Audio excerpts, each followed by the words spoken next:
Public Q&A presents Ask Reddit question. What movie will you always recommend to people? Goodfellas. Every fucking scene is flawless. It's the master at his best. Go get your shine box. The Thing. Young Frankenstein. Literally anything with Gene Wilder in it would have made my list, but Young Frankenstein is for sure his best work. At least, it's my favorite. The Truman Show. True man. I want to be an explorer. Teacher. Oh, you're too late. There's nothing left to explore. This movie is so great. It's such a well-crafted movie, just so many little details to catch on re-watches. Like how he's told people are very sick when they need some vacation time. Or how his doctor has him taking vitamin D because no sunlight in the dome. My favorite is when the light falls from the sky, it says Sirius on it. Because that is the light they use to simulate that specific star in the night sky. Also the little black domes that are cameras. They're prominent in some places, like on the advertiser billboard the twins always push him onto, but once you're looking for them they're in lots of other places you wouldn't immediately realize. My in-laws hated this movie because when I recommended it I am sure they were hoping for slapstick Jim Carrey movie. Wait until they see the eternal sunshine of the spotless mind. If I don't see you, good afternoon, good evening, and good night. Galaxy Quest. Stand By Me. I never had friends like the ones I did when I was 12. Jesus, does anybody? Coming to America. The royal penis is clean, Your Highness. Thank you. King shit. So will glow.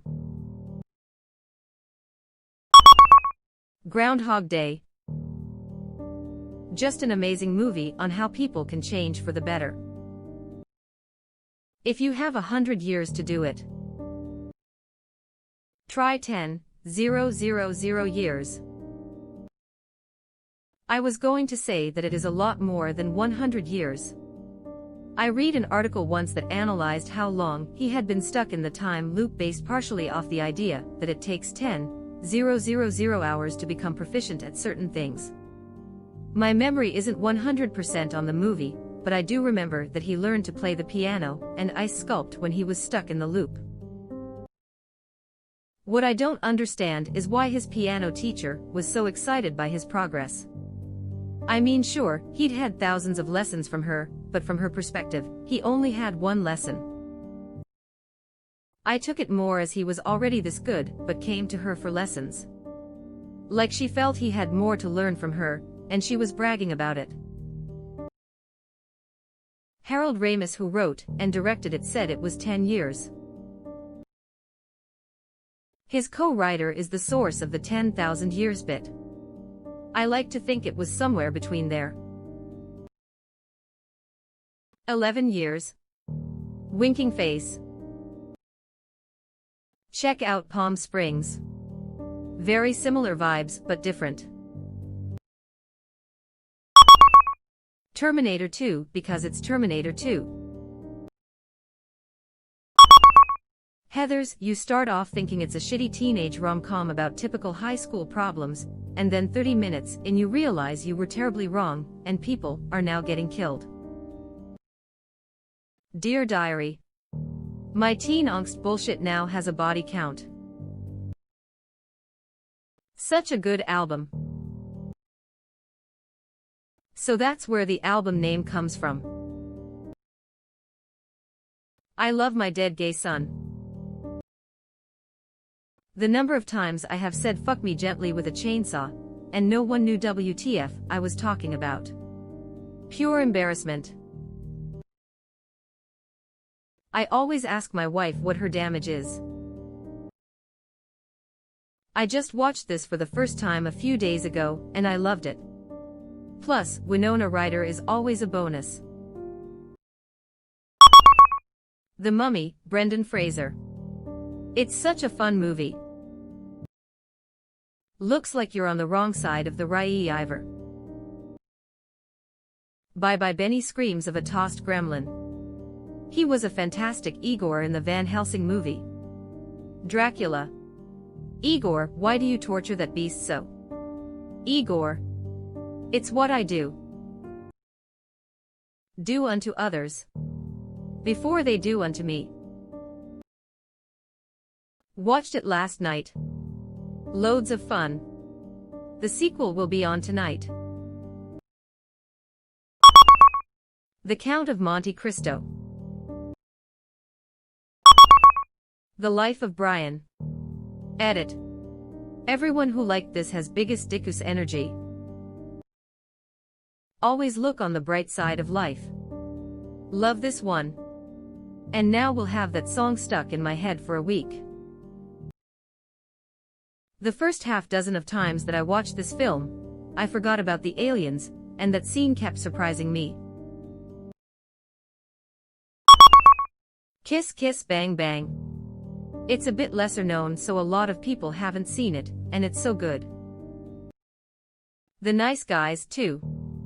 Shane Black has his moments. How many times have I told you? Don't say and stuff. Just say, Dad, there are whores here. Howl's Moving Castle. I always recommend almost every Miyazaki or Studio Ghibli movies, but this one is my favorite. The Matrix. Hands down my favorite movie, something I always tell people to watch. Second-Hand Lions. Hell yes. Michael Caine and Robert Duvall are amazing. The kid is a little stiff heck, his previous role was literally a robot, but the brothers more than make up for it. I love this film. The Kid. Haley Joel Osment, isn't it? Yes. Such an underrated movie. Just had my kids watch it for the first time. I hadn't watched it in years, seriously so great. The bonus features in the DVD, if I recall correctly, have the full "what every boy needs to hear to be a man" speech. The Iron Giant. Superman. I will never forget this movie because of how important it was to my siblings and me one particular day. Dad hated going grocery shopping. He often stated I'd rather peel off my skin. It was an act of sacrifice and teamwork to say you would go with him because of the way he worked us like it was a contest. Despite the usual apprehension, that day all three of us went with him. Instead of going grocery shopping, he took us all straight to the Iron Giant in theaters. We were gobsmacked. After, we sat on the tailgate together eating drumstick ice cream cones. The best trickery and the best day with Dad. Good Will Hunting. Airplane. I have a drinking problem. Said every time I spill water over side of my face. This woman has to be gotten to the hospital. Hospital? What is it? It's a big building with patients, but that's not important right now. Heard there's a guy who kind of looks like Kareem Abdul-Jabbar in that movie. Cream. No thank you, I take it black like my man. Surely you can't be serious. I am serious. And don't call me Shirley. Just wanted to tell you both good luck. We're all counting on you. Just wanted to tell you both good luck. We're all counting on you.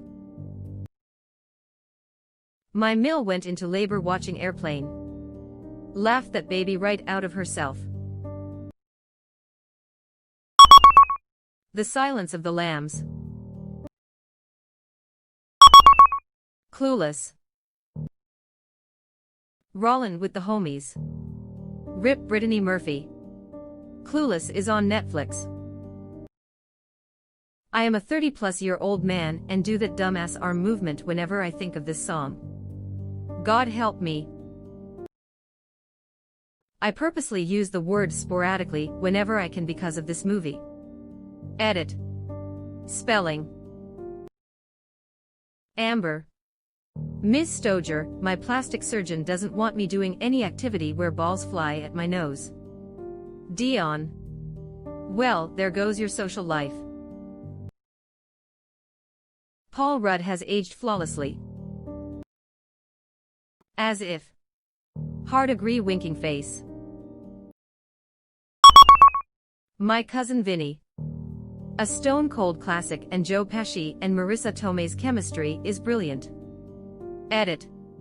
Well, I guess a lot of people also like this film. That was my dad's favorite movie, and he would watch it every time he could.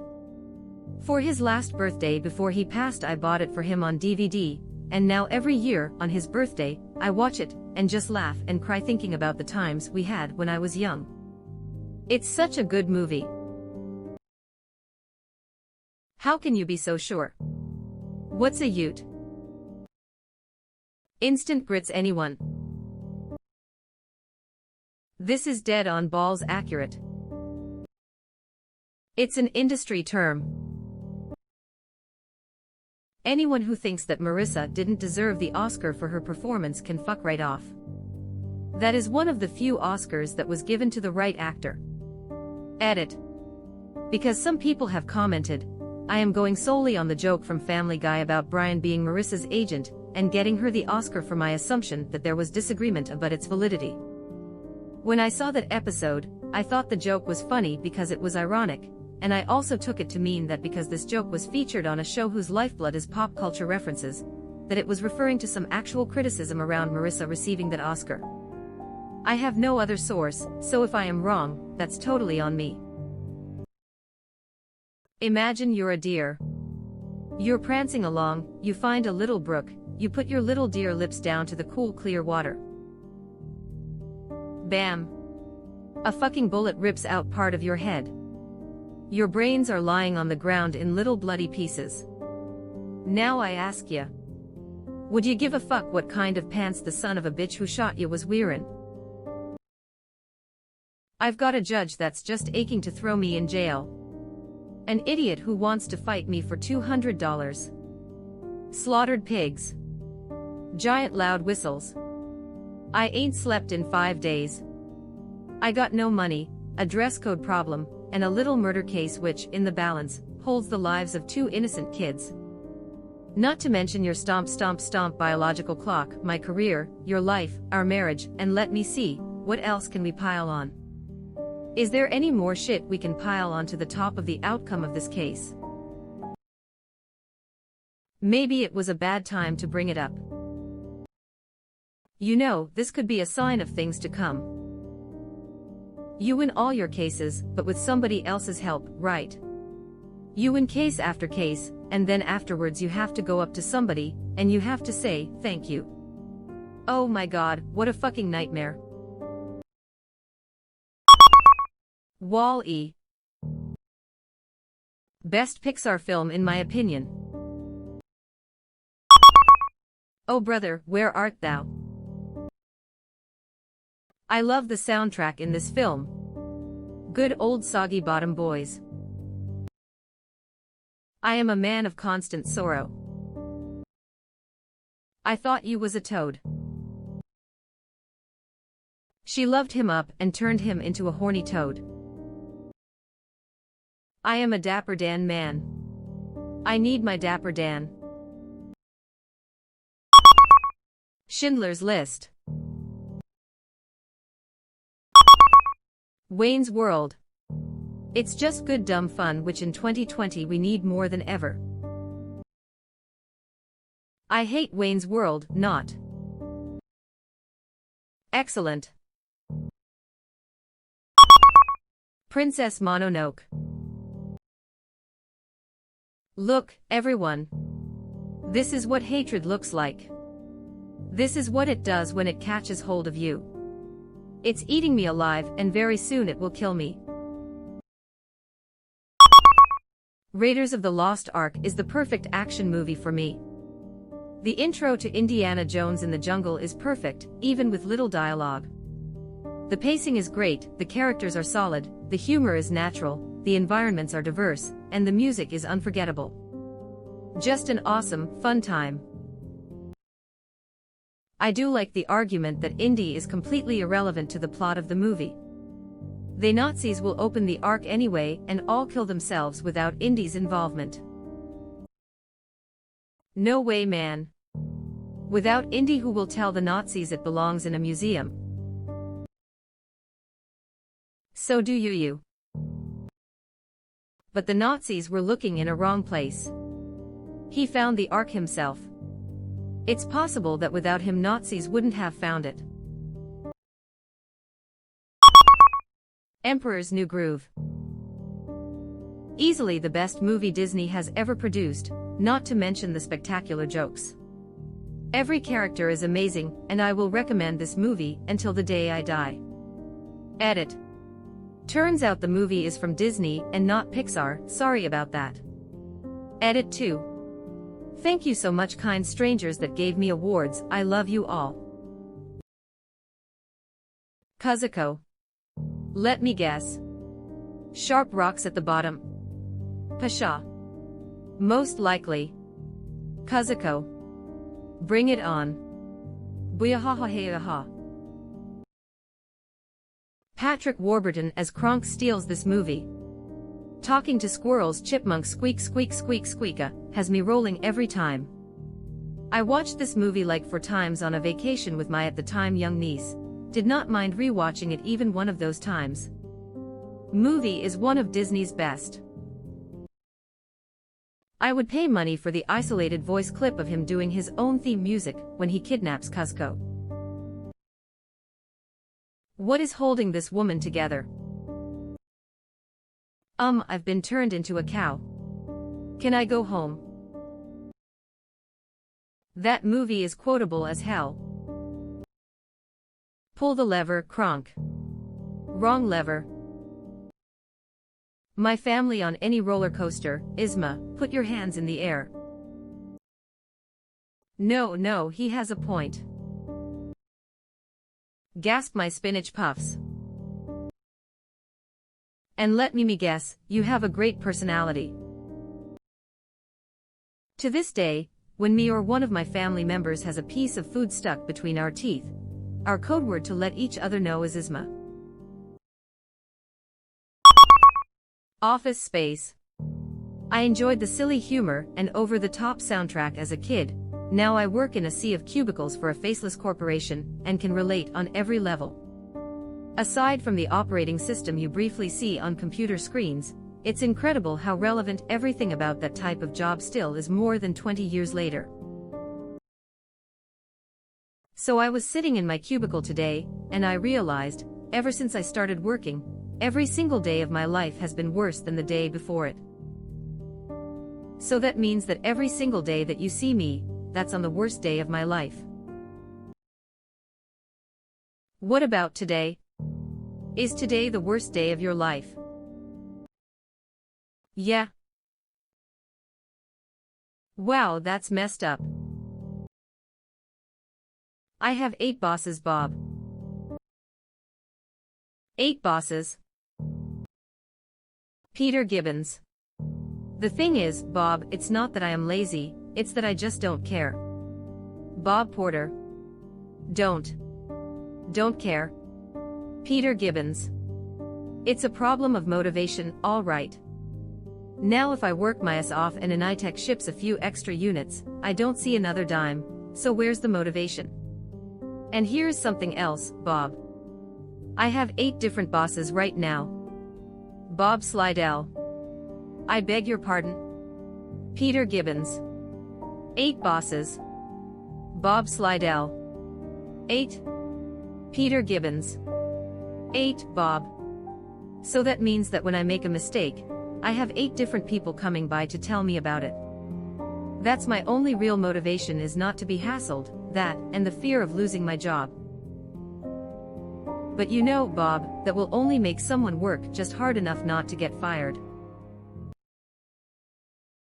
Man, that is a great rant. It's kind of crazy to me that Mike Judge could find such direction and isolation in writing something like this. The dude has worked in corporate settings, but for like a grand total of maybe 2 years of his life. Before he transitioned full-time into animation and media with Beavis and Butthead, Judge spent the majority of the past decade in either academia or playing bass for a number of blues bands. This is the movie equivalent of the song Time by Pink Floyd. You watch or listen to it when you are young, and you love it for its quality and entertainment value. As you get older, it gets more relevant every year that goes by, and you love it even more, but it depresses you more too. Taking away the moments that make up a dull day. Fritter and waste the hours in an offhand way. Kicking around on a piece of ground in your hometown. Waiting for someone or something to show you the way. Tired of lying in the sunshine, staying home to watch the rain. You are young and life is long, and there is time to kill today. And then one day you find 10 years have got behind you. No one told you when to run, you missed the starting gun. So you run and you run to catch up with the sun, but it's sinking. Racing around to come up behind you again. The sun is the same in a relative way, but you're older, shorter of breath, and one day closer to death. Every year is getting shorter, never seem to find the time. Plans that either come to naught or half a page of scribbled lines. Hanging on in quiet desperation is the English way. The time is gone, the song is over, thought I'd something more to say. Yeah. I hate how real this song is. This is why they'll be lined up among the greatest in all of musical history long after I am gone. What would you do if you had $1 million? I'll tell you what I'd do, man. 2 chicks at the same time, man. Jurassic Park. It might seem cheesy by today's standards, but those special effects were mind-blowing in 1993. They still look good today. The biggest difference between the dinos' introductions in 1 and 2 Lost World is scale and distance. In 1, they're far away and look more natural as a result. Feet are also cleverly hidden. In 2, Malcolm is among the stegos, and this really hurt the CGI IMO. The original is just a masterclass in framing and pacing to create believability and weight in threat. You didn't say the magic word. Please. God damn it, I hate this hacker crap. Spirited Away. I wish I could purge it from my memory so I could experience the first time watching this awesome movie once more. Watch it with people who haven't seen it, and keep your mouth shut throughout the entire film. Live vicariously through them. I've done exactly that a few times. The Princess Bride. Why do you wear a mask? Were you burned by acid or something like that? Oh no, it's just they're terribly comfortable. I think everyone will be wearing them in the future. Thinking face. The Fire Swamp. We'll never survive. Nonsense, you only say that because no one ever has. You fool. You fell victim to one of the most classic blunders. Young Frankenstein and Aurora Blazing Saddles. The fact that Mel Brooks got these both released in the same year always amazes me. So unabashedly, sophomorically fun, and didn't give a rip about who got offended. The Fifth Element. Man, I love Chris Tucker in this. I just can't help but smile every time he is on the screen. Tucker was born to play Ruby Road. Such a great character. I don't know why I love this movie, I just do. It's sci-fi and it's action, but realistic because the future isn't a utopia. Aziz. Light. A Knight's Tale, it's not the most popular movie, but it's just a fun movie that is an absolute pleasure to watch. Love how they nail Geoffrey Chaucer.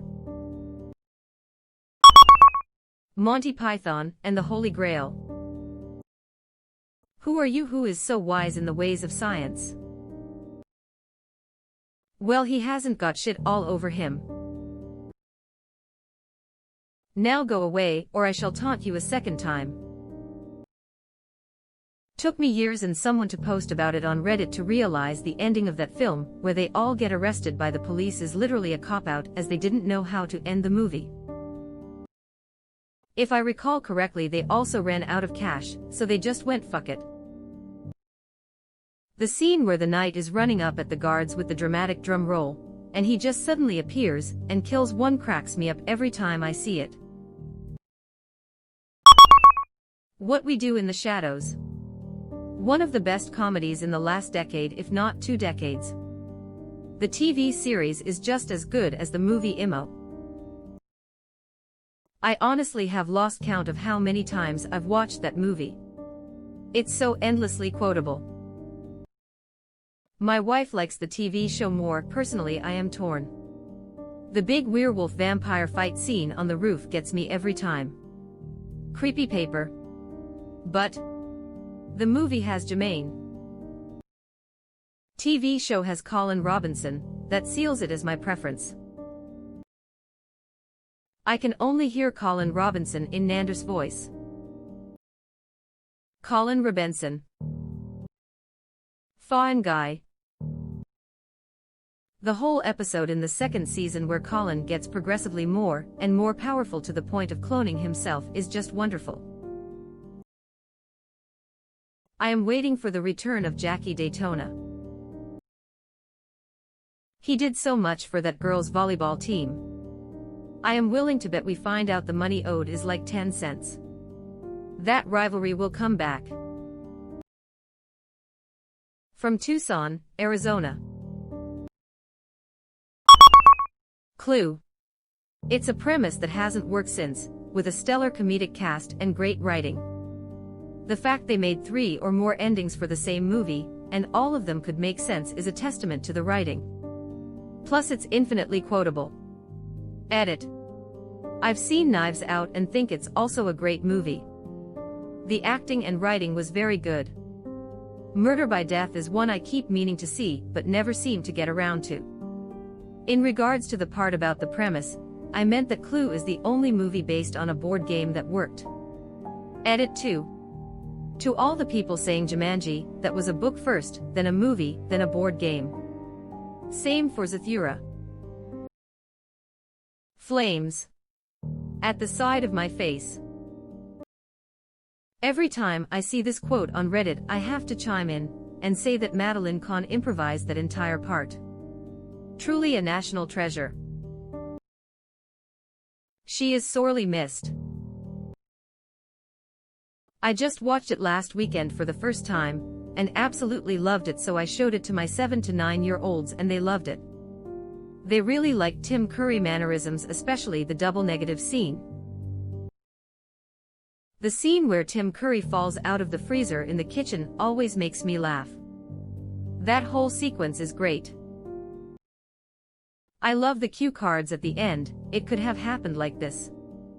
Other favorite part is when the lights go out, and when they come back on they just walk around looking at all the dead bodies. From the Wikipedia I am paraphrasing, when it was released in theaters, each theater only got one of the endings. So depending where you saw it, the ending would be completely different. The version with the cue cards and all possible endings was only released when it was distributed for home video. Now that is writing. I like how they care a little less each time someone is murdered. Face with tears of joy, face with tears of joy. Yup, 2 corpses, everything's fine. Are you trying to make me look like an idiot in front of the other guests? You don't need any help from me, sir. That's right. I am just a humble butler, and what do you do? I buttle, sir.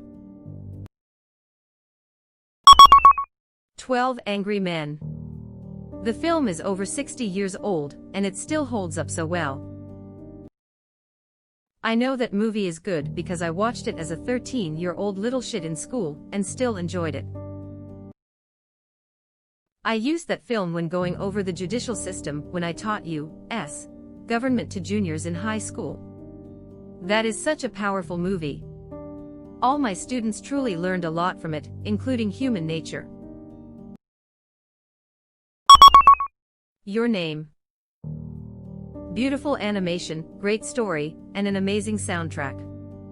It'll be my favorite movie for a long time. I've never really watched any anime before, not because I don't like it, but just because I never have time to really get into it. Me and a friend were up late one night, and he wanted to watch a movie, so he showed me Your Name, and holy shit did I cry several times. The movie is fantastic, and I highly recommend it to everyone, no matter your interests. Snatch. Edit. Thanks for the gold anonymous stranger. Edit. And silver and shooting star looking thing too. Do you like dags? Dags. The Prestige. I can't think of a better blend of sci-fi, suspense, and drama, and a period film, at that, nor one that keeps the viewer so keenly balanced between understanding and perplexity until the last possible shot. In Bruges. Not everyone seems to appreciate my humor, but this movie is great for setting a bar. It's hilarious, and anyone who doesn't appreciate it is gonna get some shit like up as my next recommendation. If I grew up on a farm, and was retarded, Bruges might impress me. But I didn't, so it doesn't. Wow. You are still with us. Thanks for being such a nice person. As long as you are here, why not like this video and subscribe to our channel? Also, you can press the bell icon, so you won't miss any future uploads.